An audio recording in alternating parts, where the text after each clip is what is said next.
SBI Kabuganj শাখার বিরুদ্ধে গ্রাহক হয়রানির অভিযোগ, সাংবাদিক সম্মেলনে ক্ষোভ প্রকাশ। স্টেট ব্যাংক অফ ইন্ডিয়ার কাবুগঞ্জ শাখার বিরুদ্ধে সাধারণ গ্রাহকদের হয়রানির গুরুতর অভিযোগ উঠেছে। ব্যাংকে টাকা জমা বা উত্তোলনের ক্ষেত্রে সাধারণ গ্রাহকদের নানা অজুহাতে হয়রানির শিকার হতে হয়, অথচ বড় ব্যবসায়ী ও প্রভাবশালী গ্রাহকদের বিশেষ সুবিধা দেওয়া হয় বলে অভিযোগ করেছেন একাধিক গ্রাহক। রবিবার নগদীর গ্রামে আয়োজিত এক সাংবাদিক সম্মেলনে এই অভিযোগ তোলেন নগদীর গ্রাম পঞ্চায়েতের প্রাক্তন অ্যাপি সদস্য মঞ্জুরুল ইসলাম মজুমদার সহ কয়েকজন ক্ষুব্ধ গ্রাহক। মঞ্জুরুল ইসলাম মজুমদার জানান, সম্প্রতি তার মেয়ে দুর্ঘটনায় আহত হওয়ায় জরুরি প্রয়োজনে তিনি ব্যাংকে টাকা তুলতে যান। লাইনে অপেক্ষা করার পর তার পালা এলেও ব্যাংকের এক কর্মী তাকে অপেক্ষা করিয়ে অন্য এক গ্রাহকের নগদ অর্থ জমার কাজ শুরু করেন। তিনি এর প্রতিবাদ জানালেও কোনো গুরুত্ব দেওয়া হয়নি বলে অভিযোগ করেন। তার দাবি, সাধারণ গ্রাহকদের সঙ্গে এ ধরনের আচরণ প্রায়ই করা হয়। তিনি আরও জানান, এ বিষয়ে সোমবার এসবিআই এর ঊর্ধ্বতন কর্তৃপক্ষের কাছে লিখিত অভিযোগ দায়ের করা হবে। ইতিমধ্যে বেশ কয়েকজন গ্রাহকের স্বাক্ষর সংগ্রহ করা হয়েছে। পাশাপাশি বিষয়টি নিয়ে সুনাইর বিধায়ক আমিনুল হক লস্কর এবং ধলাইয়ের বিধায়ক অমিয়কান্তি দাসের দৃষ্টি আকর্ষণ করেন।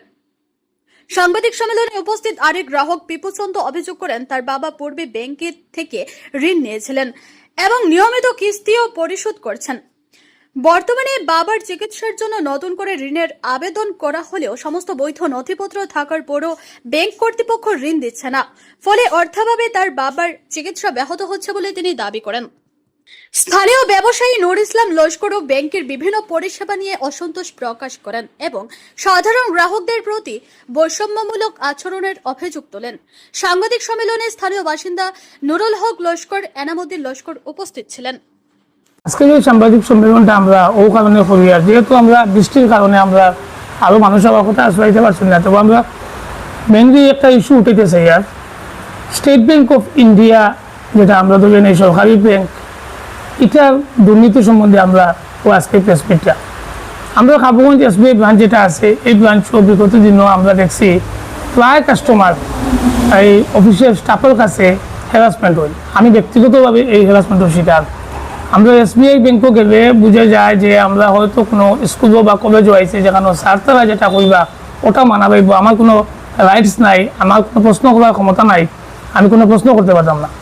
বিগত দিনও দেখুন, আমি নগদীগ্রাম জিপির এপি মেম্বার আসলাম লাস্ট পিরিয়ডও, আমি পাবলিক করি 2 বছর দেখে আমার আর বরদাস্ত না। আজকে আমরা এটা কমপ্লেন রোজ করি আর বিভিন্ন জায়গায় হেয়ার অথরিটিকে কমপ্লেন দিয়া, এবং আমি মধ্যে ফেসবুকও আমি এই ভিডিও পোস্ট করছিলাম। আমি কারণ আমি যথেষ্ট সমর্থন পাইছি, প্রায় 500 মানুষের সিগনেচার আমার কাছে আইসি, সব সিগনেচার দিয়ে খালি আমরা জায়গায় জায়গায় ওই সিটিগুলো দিব।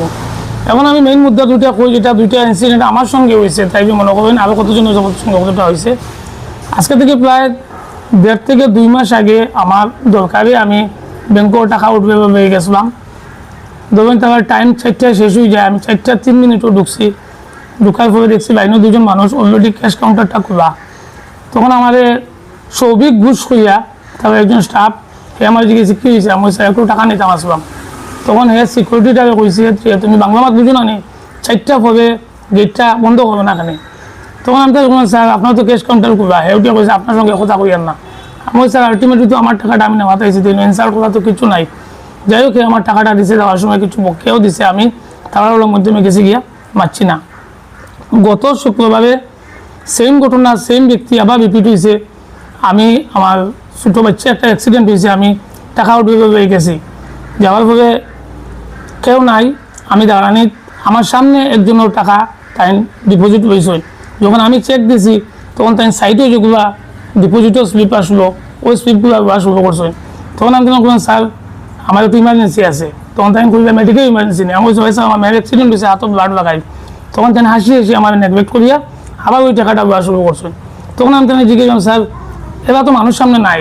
তখন তাই করছেন, এবার নাই কেন, এবার তো চেয়ার ব্যবহার। তখন আমার প্রশ্ন, এবার যদি চেয়ার ব্যবহার তা হইন, হেবার ফার্স্ট প্রিফারেন্স হইতো, হেবার টাকাটা আগে লইতা। তো হেবার টাকা না লইয়া আমার সামনে যে ব্যক্তিটা আসো তার টাকাটা আপনার বইলা, আর আমার টাকাটা হইতে সময় আপনার করতে হেবার ব্যবহার। 2 নম্বরে দেখা যায় আমরা লাগে টাইম থাকে, কিন্তু বড় বড় উদ্যোগপতি যারা আসুন, যেমন ওম গ্যাস এজেন্সি, এরা যদি 5টার সময় টাকা লই আয়, লাঞ্চের টাকাটা লয়। এর বাদে লাঞ্চ ব্রেকের কোনো টাইমিং নাই। তারা যদি 2টার সময় লাঞ্চ ব্রেক করে যায়, তো 3টায়ও বাইরে যায়, 3:30টায়ও বাইরে যায়, কোনো ফিক্সড লিমিট নাই আমরা কাবুগঞ্জ স্টেট ব্যাংকও।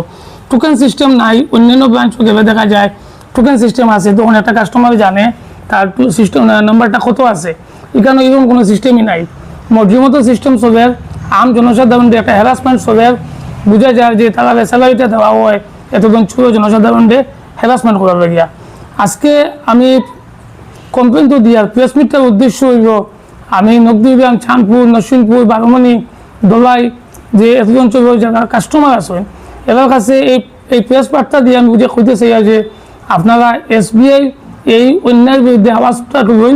কারণ তারা ব্রাঞ্চের মধ্যে একটা জায়গায় লেখা আছে যদি ব্রাঞ্চের কর্তৃপক্ষের সঙ্গে আপনি দুর্ব্যবহার করবেন আপনার উপরে ফাইন হইব, আপনার কারাদণ্ড হইব। কয়ারেস তারা দুর্ব্যবহার করবে, তারা উপরে ফাইন হইব, কারাদণ্ড হইব, এটা কোনো মাপ নাই। এই ব্রাঞ্চও আমি কয়েকজন ব্রাঞ্চ ম্যানেজার পাইছি, যেহেতু আমি 2011 এই SBI অ্যাকাউন্ট করছি। কোনোদিনও কাবগঞ্জ ব্রাঞ্চও এতটুকু নেগলিজেন্সি কাস্টমারের প্রতি হ্যারাসমেন্ট আইসে না বিগত দিনও, যেটা এই গত 3-4 মাস পরে থেকে আগে থেকে শুরু হয়েছে। এখানে কাস্টমারের কোনো মূল্য নাই।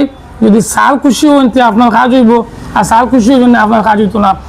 এই ধরনের মানসিকতা নিয়ে বর্তমানে SBI ব্রাঞ্চটা চলে।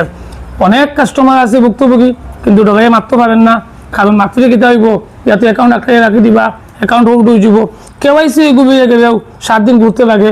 এখন PMIG সিজন ডিবিটি রিং করবে না, কাস্টমারের তার পয়সা পান না। কাস্টমারের ডিবিটি রিং করবার 7 দিন 8 দিন যাব লাগে। এই ধরনের অনেক এক্সাম্পল আছে। আজকে আমরা দলাই MLA অমিয়কান্তি দাস স্যার এবং সোনাইর MLA আমিনুল হক লস্কর মহাশয়ের কাছে অনুরোধ করি, আর আপনারা জনসাধারণের প্রতিনিধি, আপনারা একবার এই ব্যাংকটা ভিজিট করবেন, SBI কাবগঞ্জটা ভিজিট করবেন, করলে আপনারা দেখুন যে এই ব্যাংকও পাবলিকের প্রতি কী পরিমাণ হ্যারাসমেন্ট হল। আপনারাই যারা ভোট দিয়ে বানাইছে আপনারাই কাস্টমার। দোলাই এবং সোনাই প্রায় 80% কাস্টমার কাবগঞ্জ SBI। এবার মধ্যে একটা অহংকার ভাব আইছে, এই অহংকার ভাবের প্রতিবাদ আমরা জানাই আর আপনারা সহযোগিতা কামনা করি। আর তৎসঙ্গে কাছাড়ের DC মহোদয় এবং ব্যাংকের উচ্চ কর্মচারী যারা আছেন তারা আমরা চিঠিতে জানাইমু, আশা করবো তার কাছ থেকে আমরা সুবিচার পাই এবং স্টেট ব্যাংক অফ ইন্ডিয়া যেটা পাবলিকের লোকে দেওয়া হয়েছে পাবলিকের স্বার্থে ওই জিনিসটা যাতে কার্যকরিত হয়। আমিও স্টেট ব্যাংকের একজন গ্রাহক। তো আমার কি অসুবিধা হয়েছিল? আমার অসুবিধা হয়েছিল বিগত 3-4 মাস আগে আমি ব্যাংকে গেছিলাম। আমার বাবার একটু অসুস্থ, তো তার অলরেডি পেনশন লোন চলে, 3-4টা ইনস্টলমেন্ট বাকি রয়েছে। তো আমি ব্যাংকে গেছিলাম, মনে করছিলাম লোনটা নিয়ে তানে বাইরে নিয়ে ট্রিটমেন্ট করাতে পারবো। তারপরে আমি গেলাম, যাওয়ার পরে BM ম্যাডামের লোকে দেখা হইলো। দেখানোর পরে তার ডিটেলস দিলা যে কী লাগবো কী না ডকুমেন্ট। আমি সবগুলো রেডি করলাম। রেডি করার পরে তাই কইছেন যে তুমি মানে গ্যারেন্টার খারে দিবা, গ্যারেন্টার খেয়ে গেল। আমি গ্যারেন্টার তো আমি থাকবো, যেহেতু আমি তান ছেলে। তো বলছেন না তুমি গ্যারেন্টার, তুমি কিন্তু গভর্নমেন্ট সার্ভিস নেই। আমি বলছি না আমি তো গভর্নমেন্ট সার্ভিস না, কিন্তু আগের BM তো আমার নামেই মানে দিয়া দিছেন আমি গ্যারেন্টার, যেহেতু আমার IT ফাইল আছে। ম্যাডাম না IT ফাইল থাকলে হইতো না। আমি বললাম তে ম্যাডাম আগে আমার লোনটা কিরম অ্যাপ্রুভ হইলো আমি গ্যারেন্টার থাকার সত্ত্বে, যেহেতু আমার বাবার অলরেডি চলে লোন, আমি এরকম কইলাম। তাই কই না আগের BM দিছেন এটা তান পার্সোনালি তান কিরম দিছেন তাই জানেন, তাই এখন বর্তমানে রুল নাই। তো আমি এটা জানতে চাই ব্যাংকের কিটা রুলস দুইটা থাকেনি, BM এর আলাদা রুল আর ব্যাংকের আলাদা রুল এরকম থাকেন। এই কারণে গিয়া আমি লোনটা পাইলাম না, লোন পাওয়াতে বঞ্চিত হইলাম, যার কারণে আমার বাবার ট্রিটমেন্ট করতে পারছি না। আজকে আমার বাবা স্ট্রোক হইয়া পুরা বিছনা সোজাসুজি আমি এখন ওইরকম চলি। আর এটা জবাবদিহিটা কে হইব? এই যে তারা মন মর্জি মতো তারা রুলস বানাই দিল।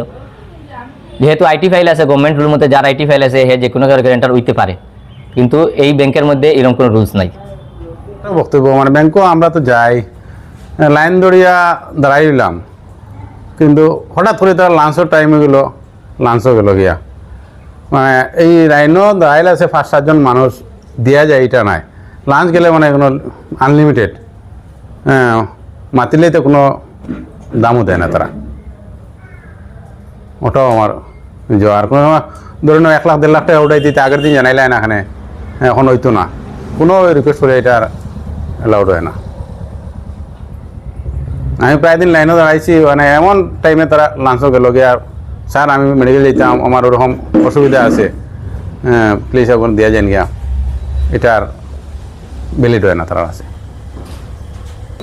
দুর্বল হইতো আর না, যারা বড় বড় অ্যাকাউন্টে টাকা জমা হয় ওদের লাইনে কোনো মুহূর্তেও দাঁড়ানি হয় না। তারা গেলেও স্পেশালি তারা স্বাগতম করে রিসিভ করা হয়ে যায়, ব্যাগ রাখি দিব বাস, তারা আমরা লাইনও আসি থাকি।